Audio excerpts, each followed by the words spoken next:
పంచాయతీ తరఫున అదేవిధంగా మేము ఎన్నికై గత డిసెంబర్ 17 తారీఖు నాడు మా పాలకవర్గం మేము మీ అందరి ఆశీర్వాదంతో మేము ఎన్నికైనాము.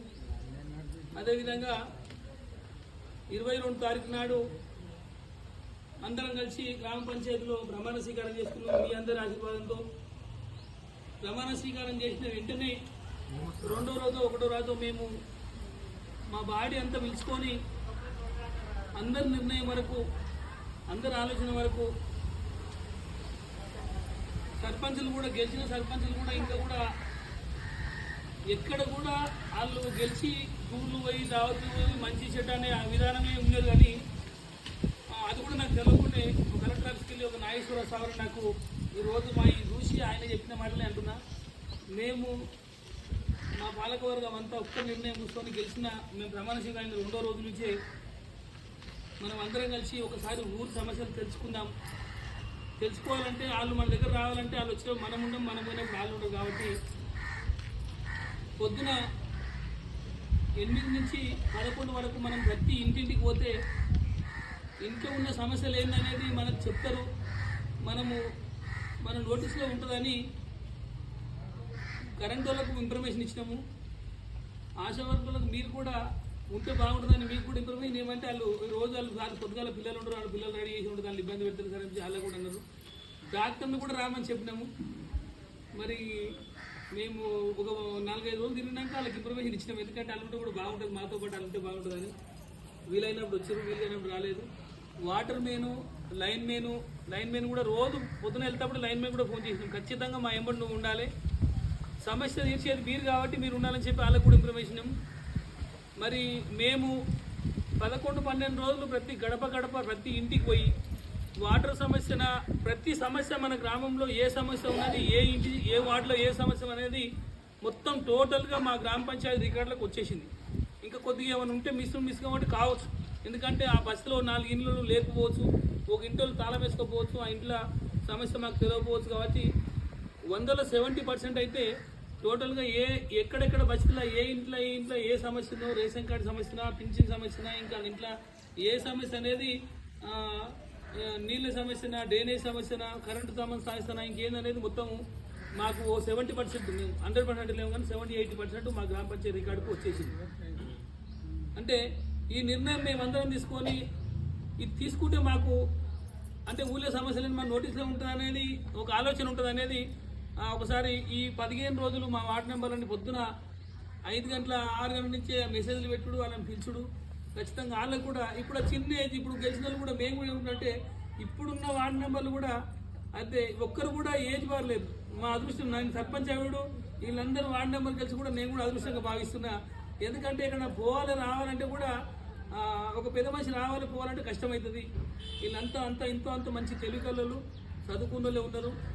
అది మన గ్రామంలో ఉన్న సమస్యలన్నీ మా గ్రామ పంచాయతీకి వచ్చినాయి. కాబట్టి మేము ముందు ఇంపార్టెంట్గా దేనికి ఇవ్వాలి, వాటర్ సమస్య. ఎండాకాలం వస్తుంది, మళ్ళీ రేపు మేమందరం కూర్చొని చర్చించుకొని ఇంకా గేట్ వాళ్ళు ఎన్ని పడతాయి, మోరీలు ఎన్ని పడతాయి, పైప్ లైన్ సమస్యలు ఎక్కడెక్కడ ఉన్నాయి అనేది నోటీస్లో ఉంది. కాబట్టి ముందు వాటరు, తర్వాత మన దగ్గర ఏంటంటే గత 2-4 సంవత్సరాలు దగ్గరకు వస్తుంది, 2 సంవత్సరాలు అయిపోతుంది. అయితే ఇక్కడ గ్రామ పంచాయతీలో సర్పంచి, వార్డు మెంబర్, పాలకవర్గం లేక అధికారుల పరిపాలన ఉంది. కాబట్టి ఇక్కడ మనం ఉన్నంత, మన గ్రామంలో ఉన్న సర్పంచ్, వార్డు మెంబర్ ఉన్నంత భయము వాళ్ళకు ఉండదు. మీరు ఎందుకంటే మీరు కూడా బాధపడద్దు.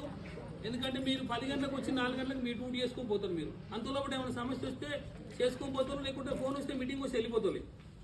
కానీ ఇక్కడ మెయిన్ ఏంటంటే ఇక్కడ ఈ గ్రామంలో ఒకటి మేము సర్పంచ్, వార్డు మెంబరు ఇట్లా అయినాం. కాబట్టి ఎక్కడికి వెళ్ళి ఎవరేమంటారో, ఎక్కడికి వెళ్ళి ఏ మాట వస్తుందని చెప్పి రాత్రి బాగా ఈ ఊళ్ళో ఉండి సమస్యలు ఎదుర్కోవడం. కాబట్టి మేము అన్నీ చూడవలసి వస్తుంది.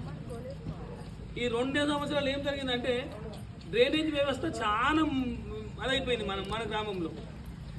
ఇక్కడ మా నోటీసులోకి వచ్చి దగ్గర మేము మొన్న ఇంటింటికి పోయి రాసుకొని, బస్తి పోయి రాసుకొని డ్రైనేజ్ దగ్గర నేను 50-60 వెళ్తే అనుకున్నా 147 మెయిన్ వాళ్ళు కూలిపోయి, 140-150 మెయిన్ వాళ్ళు కూలిపోయి అంటే పడిపోయినాయి. అవన్నీ చాలా చెత్త జామ్ అయ్యి మొత్తం పగిలిపోయి డౌన్ అయ్యి 157-160 వచ్చినాయి మాకు. అంటే ఈ 157, 167 కొత్తగా మళ్ళీ దాన్ని మొదలు కన్స్ట్రక్షన్ చేయాలంటే దానికి ఉన్న బడ్జెట్ ఇప్పుడు 4 లక్షలు, 5 లక్షలు, 6 లక్షలు మళ్ళీ దానికి బడ్జెట్ అయితేనే ఆ సమస్య మనకు పోతట్టుంది. రెండోది వాటర్ సమస్యలు.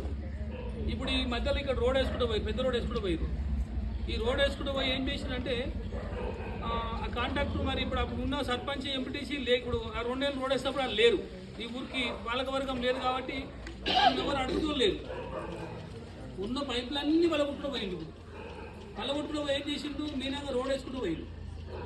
ఇప్పుడు ఆ పలిగిపోయిన తర్వాత రోడ్డు పచ్చిగా లీక్ అవుతుంటే దాన్ని పలగొట్టాలంటే మళ్ళీ మనకు 1000 ఖర్చు వస్తుంది.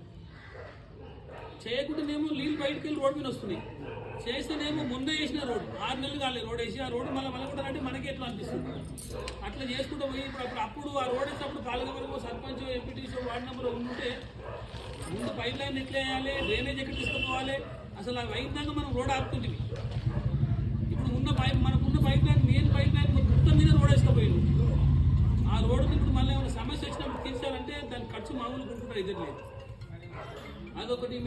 మాకు మేజర్ ప్రాబ్లం ఏమొచ్చిందంటే, ఈ గ్రామంలో మేజర్ ప్రాబ్లం ఏమొచ్చిందంటే, మేము ఇంటింటి తిరిగినప్పుడు మెయిన్గా ఇక్కడున్న సిబ్బందిని ప్రతి ఒక్కరం తిరుతోళ్ళకి, మన గ్రామ పంచాయతీలో సిబ్బందిని వాటర్ సమస్య కానీ, ఊక్తోళ్ళం కానీ, మోరుగుసం కానీ ప్రతి ఒక్కరు వాళ్ళని అంటున్నాం. కానీ వాళ్ళు కూడా మనతో పాటు మనుషులే, వాళ్ళు కూడా మనతో పాటు తల్లిదండ్రులు పుట్టినోళ్ళమే. కానీ మన ఊళ్ళో సమస్యలు ఎందుకంటే మేము తిరిగినాం కాబట్టి తెలిసింది, తిరగకుండా ఎవరు తెలియలేదు. ప్రతి ఇంటికి నాకు తెలిసిన కానీ 30% మొత్తం డ్రైనేజ్ కలిపిరు, వాళ్ళకు బాత్రూమ్ కలిపిరు. ఊళ్ళో చాలా ఉన్నాయి అంటే మొత్తము ఇల్లు కట్టిరు, తెలియదు ఇక పైపు తీసుకుపోయి గుంతలు కలుపుకుంటే వాళ్ళకి కలిపిరు. మరి నిన్న మనం మేము